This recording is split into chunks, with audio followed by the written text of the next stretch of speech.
J'espère que vous allez bien, j'espère que vous vous portez bien. Je vais vous demander maintenant, aujourd'hui, nous sommes le 15 septembre 2023 et cette émission, elle est capitale. S'il vous plaît, elle est capitale, elle est d'une importance vitale. Il y a un malaise énorme au sein du secteur de la justice, notamment où les avocats sont les seuls qui sont montés au créneau en Algérie. Je parle de l'Union nationale des ordres des avocats qui sont en train de se mobiliser pour bloquer 2 projets de loi qui vont ruiner les libertés publiques dans notre pays. Déjà, nous vivons en pleine dictature. Déjà, notre pays est une dictature atroce. Il y a 2 lois qui ont été validées par le Conseil des ministres, qui ont été présentées devant le Parlement et qui devraient être adoptées prochainement durant cette rentrée sociale. Si ces 2 lois sont adoptées, fini, l'Algérie deviendra une prison à ciel ouvert. Toutes les dérives, tous les dérapages, les libertés publiques et individuelles, les droits civiques seront totalement violés, n'auront même pas pratiquement lieu d'être. Je dis bien que l'Union nationale des ordres des avocats a tiré la sonnette d'alarme depuis le début de ce mois de septembre et personne n'est en train de les soutenir. Les avocats algériens sont les seuls à se battre pour notre avenir. Et il faut les soutenir.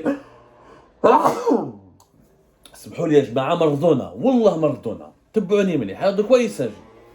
L'État algérien récemment a préparé 2 nouveaux projets de loi. Il s'agit du projet de loi portant code de procédure pénale et un autre projet de loi qui modifie et qui complète l'ordonnance du 8 juin 1966 portant code pénal. En vérité, pour être plus simple, je m'intéresse dans les complexités techniques, les 2 lois vont changer plusieurs articles du code pénal algérien lorsqu'il y a des citoyens qui seront jugés ou présentés devant la justice ou devant les tribunaux. C'est le projet de loi portant code de procédure pénale. Il y a un deuxième projet de loi qui va compléter et changer et modifier l'ordonnance numéro 156 du 8 juin 1966. Les 2 projets de loi ont été pratiquement bouclés au début de l'été, entre le mois de mai et le mois de juin 2023, le gouvernement les a validés, etc. Maintenant, il fallait les transmettre au Parlement pour qu'ils soient votés. Une fois qu'ils soient votés, ils seront publiés dans le journal officiel et les lois deviendront des lois officielles qu'il faudra appliquer et respecter. Les avocats, depuis le mois de juillet 2023, ont fait des communiqués et ont demandé le retrait immédiat de ces 2 projets de loi parce que, elles touchent directement aux droits constitutionnels, les libertés publiques et individuelles telles qu'elles sont inscrites dans la constitution algérienne ne seront plus respectées, et même le métier d'avocat sera totalement menacé. Parce que les 2 projets de loi, ils donnent des nouveaux pouvoirs pour le juge et des nouvelles prérogatives pour la police judiciaire qui vont permettre d'écraser n'importe quel citoyen sans que ce dernier ne puisse se défendre correctement et équitablement. Alors, on a les 2 projets de loi avant de parler des avocats, parce que les avocats, ils ont parlé le 14 septembre, ils ont menacé de faire grève, et ils n'hésiteront même pas à faire une marche dans la rue, et de revenir à recourir même, j'ai parlé avec certains avocats, qui nous sont même prêts à manifester dans la rue pour attirer l'attention du président de la République afin qu'il bloque ces 2 lois, parce que c'est des lois vraiment dangereuses. De quoi il s'agit? Alors, les modifications dans les codes pénals à travers ces 2 lois, qu'est-ce qu'elles permettront? Elles vont supprimer, par exemple, l'une des nouveautés, il n'y aura plus de jurys dans la composante du tribunal criminel. C'est-à-dire les jurys populaires seront supprimés. Pour la première fois depuis l'indépendance du pays, dans beaucoup de pays à travers le monde, pour ne pas dire dans la majorité des pays à travers le monde, les tribunaux criminels, ce qu'on appelle ici en France par exemple les assises, il y a toujours des jurys. Les affaires de crime, les juges partagent un peu avant de prononcer leur verdict, ils partagent l'appréciation ou leur pouvoir de donner un verdict, l'appréciation de l'affaire et l'analyse de l'affaire avec des citoyens. Pourquoi? Parce que c'est une justice populaire. La justice, elle est rendue au nom du peuple. Comme elle est rendue au nom du peuple, il faut que le peuple soit associé à ce processus judiciaire. Et comme les juges, quand il s'agit d'affaires très graves, pédophilie, crimes, homicides volontaires, viols, des braquages, des crimes assez graves, on appelle ça, qui sont jugés au niveau du tribunal criminel. C'est des crimes pour lesquels sont punis les peines de prison commencent à partir de 10 ans. Généralement, c'est des meurtres, c'est des viols, c'est des incestes, c'est des pédophilies, c'est des actes criminels très graves. Il y a toujours un jury, parce que le jury doit analyser la situation, parce que ça touche la vie des citoyens, ça touche la vie de... Et les jurys partagent les valeurs sociales de la société algérienne. Ils doivent aider les juges à apprécier comment rendre justice et donner le verdict le plus adapté pour punir les coupables et protéger les victimes ou là restituer les droits bafoués des victimes. Et bien, en Algérie, avec les deux nouvelles lois qui ont été préparées par le gouvernement algérien, à savoir le projet de loi qui va changer le code de procédure pénale et les modifications qui seront apportées à l'ordonnance numéro 66-156 du 8 juin 1966, l'État algérien va tout bonnement supprimer les jurys populaires. Il n'y aura plus de jurés dans le tribunal criminel. Les citoyens n'auront plus le droit de siéger dans les tribunaux, ni de regarder le travail des juges, ni de le contrôler, ni de participer à rendre un verdict. Alors que c'est la base première de la justice, une justice populaire. La justice, elle est prononcée au nom du peuple algérien. Le peuple algérien doit avoir des représentants au sein du tribunal criminel pour pouvoir, réellement, pour qu'ils puissent veiller à ce que la justice soit bien rendue. Et souvent, dans les pays développés, surtout aux États-Unis d'Amérique, vous avez bien vu le rôle, si vous regardez les films américains et les séries américaines qui parlent des grandes chroniques judiciaires américaines, le rôle des jurys est très important dans les pays développés. Parce que les jurys, c'est des citoyens lambda, normaux, ils sont dans la peau de la victime, ils peuvent être aussi dans la peau du coupable, ils pourront comprendre le préjudice subi, les dégâts provoqués sur une vie, et souvent de grandes affaires ont été élucidées, des innocences ont été prouvées, des culpabilités ont été aussi démontrées grâce à la vigilance, à l'engagement et à l'intelligence des jurys. C'est un élément important. L'Algérie n'a pas les jurys. Ouais, parce que les juges, qu'on ne peut pas les gérer, ou souvent ils disent des gens qui n'ont pas de niveau, des chômeurs, des gens qui n'ont pas de niveau d'instruction, qui ne comprennent pas, et donc qui nous ralentissent. Ok, il faudra peut-être changer d'organisation, essayer de trouver une autre façon de nommer les jurys, essayer de trouver d'autres mécanismes d'élection des jurys. Maintenant en France, c'est des tirages au sort. En France, comment ça se passe? Les jurys, les habitants de chaque ville, où il y a un tribunal judiciaire, ils reçoivent des convocations, c'est un devoir citoyen, il faut faire partie des jurys, sinon tu payes une forte amende, c'est un devoir, une obligation citoyenne. Il y a un tirage au sort, ensuite tirage au sort, la partie adverse, comme le parquet va examiner les jurys, il a le droit d'exclure certains et de sélectionner d'autres, et à la fin on choisit un bon jury qui correspond à plusieurs critères pour pouvoir ensuite garantir l'équitabilité, ou l'équité d'un procès. Et le rôle est vraiment déterminant. Il y a des affaires en France, comme aux États-Unis d'Amérique, qui ont été élucidées grâce à la présence des jurys. Parce que le jury pourrait permettre de donner un élément de réponse, ou pourrait remarquer un élément que peut-être le juge n'a pas pu remarquer. Parce que le juge, il a beaucoup de recul, alors que le jury populaire, le citoyen, il peut être impliqué, ou peut apporter une connaissance de terrain. Donc, au lieu de changer, d'améliorer le choix ou la sélection des jurys en Algérie, l'État algérien a supprimé carrément les jurys. C'est-à-dire c'est une dictature. C'est le juge qui décide tout seul, quelle est la peine qui est coupable, qui est innocent. Le juge n'est pas omniscient. Un juge n'est pas Dieu. C'est pour ça que dans les tribunaux criminels, pourquoi est le rôle des jurys? Quel est le rôle? C'est d'équilibrer, c'est l'équilibre des pouvoirs. C'est aussi, encore une fois, la présence de représentants du peuple. Parce que la justice, elle est rendue au nom du peuple. Il n'y a pas de peuple. Le régime algérien est en train d'oublier le peuple. Il est en train de supprimer la justice populaire. La justice populaire ne signifie pas justice populiste. Parce que le peuple, si tu as des bons représentants, si tu sais comment choisir tes jurys, tu peux avoir des procès équitables, où tout le monde a droit à la parole, où le crime, les différentes situations criminelles sont analysées froidement, et on détermine les conséquences du drame selon le vécu, les valeurs de la société. C'est important le rôle des jurys. Encore une fois, vous pouvez vous documenter là-dessus. Il n'y aura pas de jury. Les avocats, comment se fait-il qu'un pays supprime les jurys dans un tribunal criminel, alors que ça existe depuis l'indépendance? Je dis bien, ça existe depuis l'indépendance du pays, et c'est une nouveauté incroyable. Deuxième nouveauté qui est aussi inquiétante, mais vraiment inquiétante. La police judiciaire peut faire de la médiation. La police judiciaire, c'est ou la gendarmerie, ou la police nationale, c'est-à-dire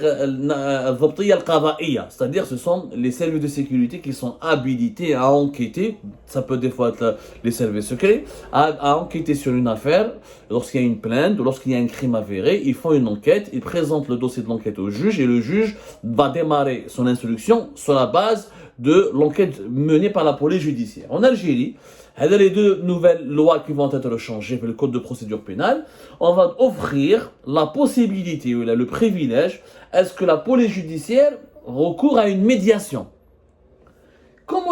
Sans la présence d'un avocat.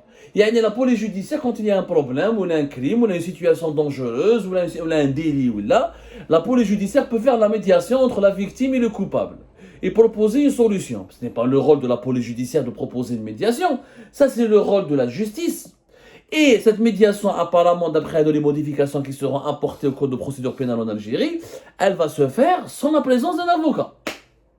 Il dit l'avocat, c'est lui qui est là pour défendre son client, pour défendre le citoyen, pour défendre le droit des citoyens, pour rappeler à l'État et aux autorités que le citoyen algérien a des droits, il a des devoirs, mais aussi des droits, tel que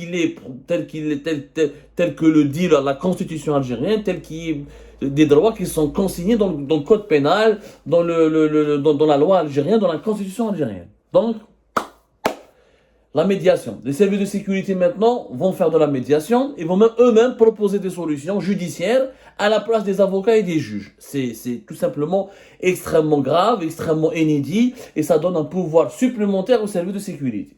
C'est-à-dire que le problème, la comparaison immédiate. La comparaison immédiate qui a commencé à être pratiquée en Algérie de façon massive depuis 2015 cause énormément de dégâts. La comparaison immédiate, c'est qu'en Algérie, on a un problème. Souvent, quand les services de sécurité arrêtent des personnes, et ils sont directement présentés devant le juge dans le cadre, ils sont jugés rapidement dans le cadre de la comparaison immédiate. Normalement, la comparaison immédiate, elle est appliquée quand il y a un crime avéré. Le crime, c'est pas besoin d'une enquête. Il y a plusieurs témoins, quelque chose qui s'est passé, quelque chose de très grave s'est déroulé en présence de plusieurs témoins et il y a toutes les preuves matérielles qui sont réunies en un laps de temps très court. Du coup, on peut tout simplement juger la procédure. Le suspect ou le coupable, le suspect est déféré directement devant le juge et est jugé dans le cadre de la comparaison immédiate. C'est-à-dire dès la fin de la garde à vue, il est jugé. Il n'y a pas d'instruction judiciaire, il n'y a pas le temps de l'enquête. La comparaison immédiate dans tous les pays qui se respectent, elle est appliquée que dans certaines situations très particulières. Dans les nouvelles modifications qui seront apportées au code de procédure pénale en Algérie, elle sera généralisée à plusieurs cas. Ce qui est grave parce que la comparaison immédiate, dans tous les cas, dans la majorité écrasante des cas, ça se termine par un placement sous mandat de dépôt. La majorité des citoyens en Algérie, ou des citoyens qui sont jugés en comparaison immédiate, pour eux, ça se termine en prison. Placé en détention. Parce que la comparaison immédiate, le crime, il est avéré. L'innocence est pratiquement, n'a rien à prouver. Nes chafouk, avec des témoins, t'as tué quelqu'un en direct, hakmouk nes, chafouk b'li qteltou, chafouk b'li sraqt, chafouk b'li nhebt, etc. Donc, il y a suffisamment de charges contre la personne, contre le suspect pour le juger. Et ça se termine généralement par des peines d'emprisonnement. C'est ce qui remplit nos prisons. Il y a plus de 90 000 prisonniers en Algérie.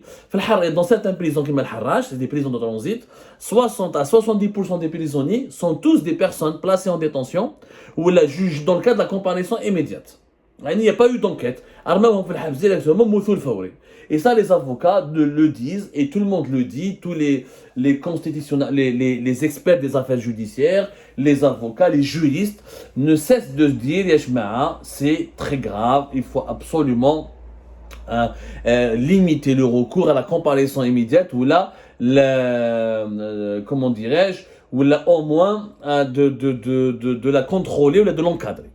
Encore plus grave, encore plus grave.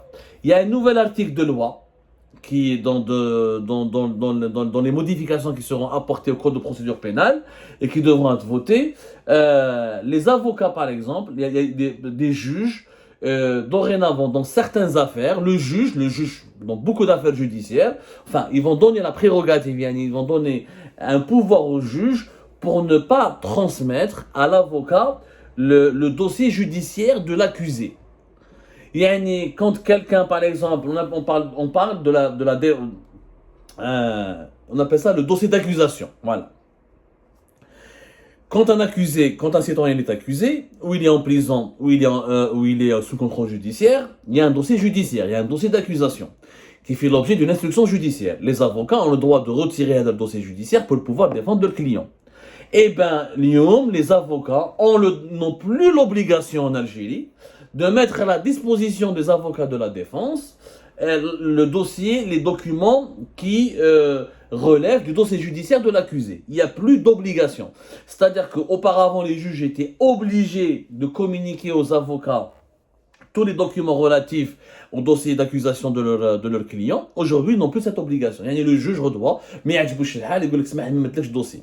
وكيفاش المحامي يدافع على المواطن هذا comment l'avocat va défendre son client s'il n'a pas accès à tous les documents du dossier d'accusation comment il peut le défendre il se débrouille il se démerde c'est une nouveauté tout simplement ahurissante ما حنا حاولنا نفهموا j'ai parlé avec beaucoup d'avocats y compris des avocats étrangers اللي صرت معاهم هنا en France راهم حايرين يقول لك كيفاش انت je défends un citoyen j'ai pas accès à tous ces documents. J'ai pas accès aux documents de l'accusation, de quoi il est accusé, qu'est-ce qu'on a retenu comme preuve contre lui, qu'est-ce qu'on lui reproche. Il n'y a pas de défense possible. Les droits du citoyen sont bafoués, sont violés, et le travail de l'avocat n'est plus respecté. L'avocat, il est réduit à... Déjà, on l'exclut de la médiation opérée par la police judiciaire, il est exclu, on peut lui refuser d'accéder au dossier d'accusation. À quoi ça sert l'avocat, madame Mafhamch? À quoi ça sert l'avocat والله اعلم ما فهمتش وداروا دي ديسبوزيشن وكاين يا حسره لو كان نحكي لكم على هذو بعض النقط برك ce sont quelques points les modifications qui seront apportées sont très très graves والله يا جماعه sont très graves par exemple كاين une autre disposition dans le cadre de la légitime défense ils ont donné des nouveaux صلاحيات جديده des nouvelles prérogatives aux membres de la police judiciaire. Dans le cadre de la légitime défense, si par exemple un policier ou un gendarme ou un membre des services de sécurité se sent en danger ou l'a attaqué, selon son propre interprétation, il peut recourir à la possibilité, au droit de se défendre, quitte à tuer, quitte à commettre une bavure, quitte à éliminer un individu, mais il sera couvert parce que c'est de la légitime défense. كارثة طلاب العربية يقرأ إدراج الاعتداء الذي قد يقع على الشرطة القضائية ضمن الحالات الممتازة للدفاع الشرعي وإيجاز القتل il sera permis pour les membres des services de sécurité de tuer un individu ou quelqu'un qui pourrait être interprété ou classé ou considéré par eux comme étant un agresseur dans le cas de la légitime défense. C'est grave. On donne un permis de tuer aux policiers ou aux membres des services de sécurité en Algérie. Les avocats قال لك هذا سيفتح المجال لتجاوزات خطيرة والتعسف إذا كان من المفروض ترك الأمر للقواعد العامة المحددة في قانون العقوبات. Normalement, la légitime défense, elle est déterminée par la loi en Algérie, par des circonstances précises, par des articles de loi précis. Maintenant, non. Maintenant, les membres des services de sécurité, on leur offre le privilège de se défendre et de tuer. Et de pouvoir tuer quelqu'un au nom de la légitime défense. Mais qui va déterminer cette légitime défense? Imaginez un policier, donc واحد يهضر معاه ينحي له كواغط un citoyen يعيط معاه كاش policier, quand le policier se sent en danger, tirer عليه, ça fait une bavure. On va se retrouver avec ce qui se passe ici en France, les fameuses bavures policières, où les policiers ont, comme l'accusent l'opposition en France et les avocats, plusieurs juristes en France, du permis de tuer. C'est-à-dire on offre un permis de tuer aux membres des services de sécurité en Algérie. On emboîte, et ça c'est grave. Et les avocats ont totalement raison, Yajma'a, de le dire, attention, ça peut être une dérive très grave. D'autres modifications incluses dans les changements que veut imposer l'État, le régime algérien en code de procédure pénale, il y aura des situations où le citoyen n'a pas besoin d'avocat pour se défendre. Tu n'as pas besoin d'avocat. Tu as une famille, tu as une connaissance pour te défendre. Il n'y a pas l'obligation d'avoir un avocat. Ça, on peut faire un procès pour certains délits, même si c'est un délit même grave, sans le soutien ou l'accompagnement d'un avocat. هذه كارثه. واش يقول لك باغ ان القانون كان ينص على الزاميه المحامي امام جبهه الاستئناف في المواد المدنيه والتجاريه والعقاريه والاداريه، لكن المشروع حذف هذه الالزاميه اذا كان المتقاضي مستأنف عليه. C'est-à-dire que si un justiciable peut se défendre tout seul ou la faire appel d'une décision dans ce qui concerne dans les procédures, dans les procès civils ou dans les affaires, les conflits commerciaux ou l'immobilier ou l'administratif, mais sans voilà, il se défend lui-même ou il désigne lui-même n'importe quelle personne pour le défendre. Mais qu'est-ce que on sait très bien que notre population, malheureusement, il y a déjà un grand problème de culture juridique. Les Algériennes et les Algériens ne connaissent pas suffisamment les lois de leur pays. Le rôle de l'avocat, il est capital parce qu'il y a des personnalités, des personnes, des catégories de la population algérienne qui sont fragiles. Elles ne peuvent pas se défendre correctement. Elles ne peuvent pas trouver les bonnes personnes pour se défendre, d'où l'importance de la présence de l'avocat. Non, il n'y a plus d'obligation de présence de l'avocat, c'est grave. Il y a d'autres articles, par exemple l'article 26, qui détermine qu'est-ce qui peut être considéré comme une atteinte une atteinte à la réputation du juge. Par exemple, dans un procès, maintenant le juge a plus de pouvoir que l'avocat, et c'est dans l'avocat, dans certains de ses plaidoiries, il va dire des choses qui vont pas plaire au juge, le juge peut arrêter le procès, il dit que je suis l'avocat il va risquer gros. En fait, on a limité les droits de la défense. On est en train de rétrécir les droits de la défense et on est en train d'élargir le pouvoir des juges et des services de sécurité, ce qui ne va pas permettre aux citoyens algériens de défendre ses droits et de protéger ses libertés. Par exemple, داروا كيف هذا هضرنا عليها السماح للقاضي التحقيق بإخفاء أوراق ومستندات الملف عن المحامي الأمر الذي يمس بحقوق المواطن في الدفاع ومبادئ المحاكمة العادلة. L'avocat, le juge n'a même pas l'obligation de transmettre à l'avocat le dossier de l'accusation, le dossier judiciaire, les éléments, les documents de l'accusation judiciaire, le dossier d'accusation, ce qui est très très très très grave. La médiation, la médiation entre entre le plaignant et le plaignant et c'est quoi le contraire de plaignant en français? C'est-à-dire le plaignant et celui qui est ciblé par la plainte. La police judiciaire fait faire une médiation sans la présence de l'avocat, alors que c'est normalement quelque chose qui relève normalement du travail et de l'expertise judiciaire. Il y a un article aussi, une nouveauté importante, s'appelle l'Ijra bil-i'tiraf al-musabbaq. En français, on appelle ça la reconnaissance préalable de culpabilité. Dans les nouvelles modifications qui seront apportées au Code de procédure pénale en Algérie, dans le cadre de ces deux nouvelles lois qui vont être votées prochainement, le citoyen, la justice, offre la possibilité aux justiciables de faire une reconnaissance préalable de culpabilité. Mais à condition que je le fasse, le problème, comme disent les avocats, c'est que la reconnaissance, ça peut être un très mauvais tour pour le citoyen algérien, pour une raison simple, que si le citoyen n'est pas assisté par un avocat qui lui explique les conséquences et les enjeux de cette reconnaissance préalable de culpabilité, il pourrait risquer ensuite d'autres poursuites judiciaires, d'autres peines, de fortes amendes, et au lieu de minimiser les dégâts sur sa vie personnelle et sur sa vie tout court, et sa vie de sa famille, il pourrait se retrouver avec d'autres ennuis. Et là, malheureusement, encore une fois, sans la présence des avocats, c'est-à-dire le juge peut négocier directement avec un citoyen une reconnaissance préalable de culpabilité. Mais normalement, c'est l'avocat qui doit conseiller le citoyen, le protéger, lui dire est-ce que c'est bien pour toi ou c'est pas bien pour toi. Tous ces nouveaux... C'est un sujet important. C'est pour ça que je me suis attardé dans cette émission. C'est nos libertés, le peu de libertés qui nous restent en Algérie sont totalement menacés. Nos droits civiques vont être dissipés, vont être supprimés. Nous sommes en train, la dictature en Algérie est en train de se renforcer avec des nouveaux articles, avec de nouvelles dispositions qui seront judiciaires, qui seront légalisés dans le nouveau code de procédure pénale. Et c'est pour cette raison, qu'il faut soutenir les avocats.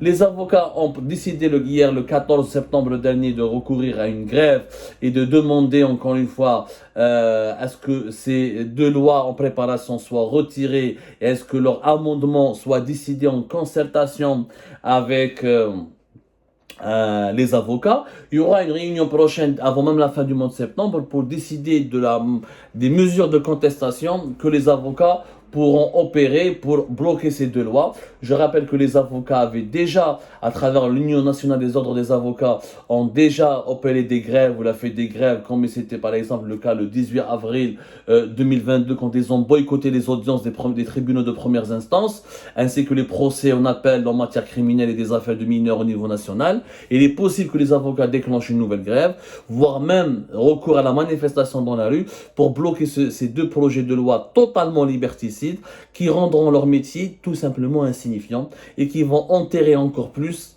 les libertés publiques et individuelles et les droits civiques dans notre malheureuse Algérie.